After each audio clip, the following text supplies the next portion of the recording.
Ladies and gentlemen, welcome to the Ornidea Show. Today's show, a review of David Cronenberg's latest feature, Crimes of the Future.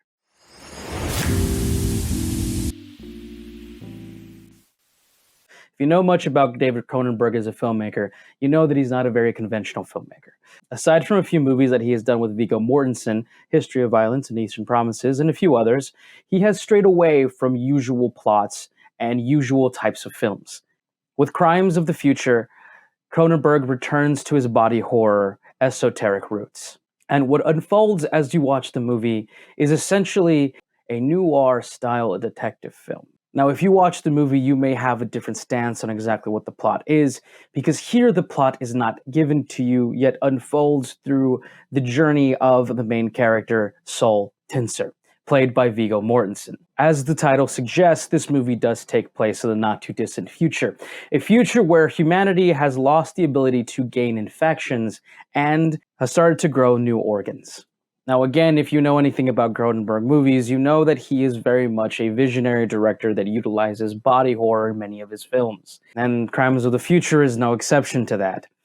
Now, I will say this movie is probably not for the squeamish, as it does include some sections of body mutilation that are quite intense, and the camera tends to linger on it very much. Saul Tinser is the main character of this movie, and he is essentially an artist.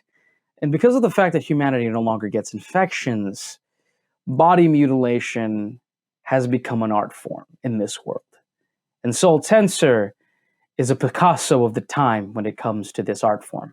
He utilizes a autopsy machine to remove the body parts or organs that he grows in his body with the help of his assistant, Léa Seydoux, to what I believe is quite interesting effect. Really, the practical effects of this movie are actually quite amazing and really endearing, and are also quite well done.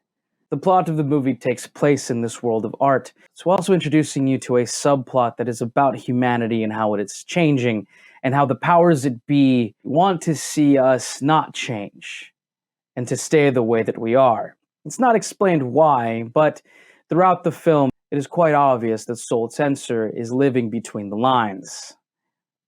It's quite obvious that Saul Tinser, Viggo Mortensen, is living a double life. Well, he's both an artist showing to the world these new organs and a spectacular way that he is having them removed, also working in the dark corners of the world where he is unknowingly helping the powers that be keep the world as is.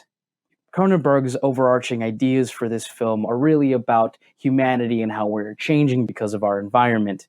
I say a highlight of this film is definitely the performances. Cronenberg has always had a good relationship with actors. The performances in his films are always spectacular. Really, there's many movies that I have watched from him that I honestly didn't get or didn't like, but I have always universally loved the performances that he's able to get out of his actors. This movie is no different. Viggo Mortensen delivers a very subtle yet endearing and stoic performance as an artist living in a world that is changing. I also want to note that Kristen Stewart also delivers a very good performance as a bureaucrat, yet also kind of groupie to Viggo Mortensen's character. The story is not handed to you. You have to infer a lot of things about the plot based on the exposition that is delivered throughout.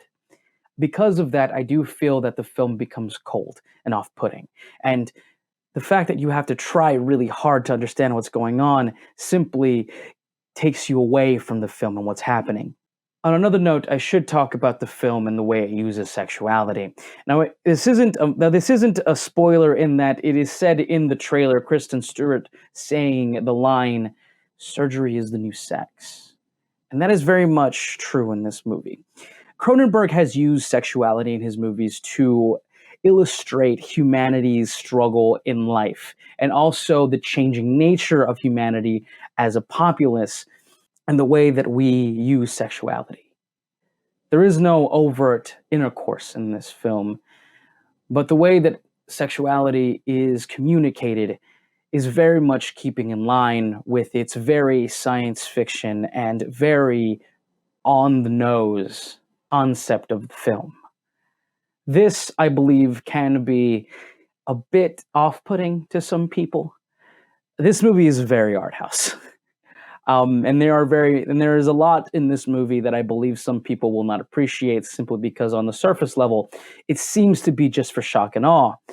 But if you dig deep and you try your best to understand the dialogue and the story as it is moving, you will understand that he is using the sexuality of the characters to really illustrate how we as a species are simply changing. Of course, that is my own interpretation of what is happening. Now, the body horror. The body horror is large. The body horror is very present in this movie, and this is where I think a lot of people are going to find it off-putting.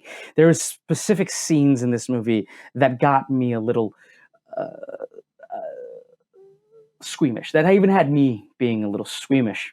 Now, getting past all of that, there is a plot here that I think is interesting, and that, if told in a different fashion, could actually make for a very good and fun noir thriller. However, it, for me, falls flat. And it falls flat because it is just too difficult to understand the plot and the mechanics of it. There is a lot for interpretation here. However, there is also certain portions of the story that do come together if you think about putting two and two together of some of the scenes that are happening in the movie. That is simply just too much work, I think, for most people. And I, as a film lover and a person who has appreciated Cronenberg films before, do see it, and I do understand it, and I see what he was going for, and I appreciate for what he was trying to say. And I believe that many of the plot points in this film are just too far apart from each other. The plot the plot gets away from itself, and most of the time isn't directly stated. It is simply vignettes of plot spliced together. And I believe that if it was edited differently, you would have actually got a better sense of the plot. I like Cronenberg. I think that his work has actually shaped movies in general. There are a lot of his films that I actually really do appreciate and I understand and get. This one, for me, just simply fell a little too flat and was just too much work to put together in my head to really have an enjoyable experience. Now, the body horror stuff is, of course, part of his mythos and is the director that he is. And I have to say, a lot of the effects work in this movie, aside from the body horror, is quite good and really worth a watch. I just believe that the plot is just not ever present enough for me to understand the film going in. If I was a person who didn't understand Cronenberg films and didn't understand the kind of thing that he does and didn't understand what he uses sexuality for, I would very much have probably not enjoyed my time in the theater.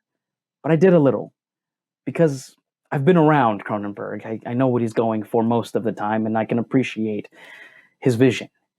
I give Crimes of the Future a solid 5.5 out of 10. And very good performances by everyone in this ensemble cast. The chemistry wasn't there for many of them, but the plot was simply too convoluted for me to understand in the moment. It took time for me to kind of get it. And I do believe there was just a little bit too much shock and awe for me to want to watch this movie again. And ultimately, it simply wasn't a completely enjoyable experience. Thank you very much for watching. My name is Arne Diaz. I am Arne Diaz89 on all social media platforms. Thank you.